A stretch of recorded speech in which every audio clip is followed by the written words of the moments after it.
De longues heures de débat ont pris fin samedi en Écosse. Près de 200 délégués du monde entier ont participé aux discussions, parfois bien tard dans la nuit. La plus grande inquiétude, ne pas dépasser le point extrême.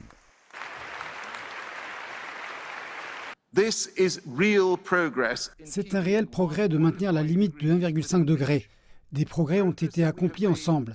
Mais il faudra une action continue et la mise en œuvre afin de répondre à cette ambition qui doit se poursuivre durant cette décennie. Un geste de l'Inde à la dernière minute a allongé les débats durant la soirée. Son délégué a soulevé un problème de l'accord qui parle de supprimer le charbon. Il a déclaré qu'il fallait lire « réduire ». Cette proposition controversée a été intégrée dans le texte final. L'engagement sur le charbon a été un point lumineux dans cet ensemble. C'est l'une des choses que nous espérions prendre ici et ramener chez nous avec fierté, et cela nous fait profondément mal de voir ce point majeur s'évaporer. Nous acceptons ce changement avec la plus grande réserve. Mais la mention du charbon et d'autres énergies fossiles a été un succès d'une certaine manière. Les deux n'avaient auparavant jamais été intégrés à un accord de la COP.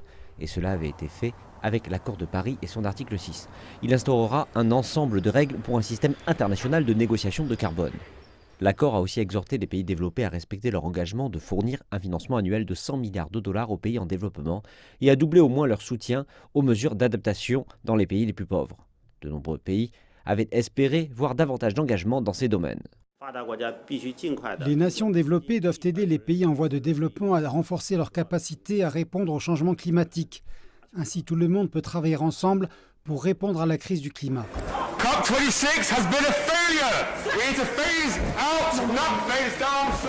Mais pour les critiques, ce sommet a été une déception. Un accord sur les pertes et les dégâts du changement climatique pour les pays en développement a été laissé de côté de l'accord final. Et cette décision pourrait être fatale. C'est une sentence mortelle pour les plus pauvres de la planète. Et ce ne sont pas que les pollueurs qui disent « que l'enfer soit avec vous ». Nous nous en fichons, nous n'allons pas vous donner un penny. Les pays ont renforcé leurs engagements pour réduire les émissions.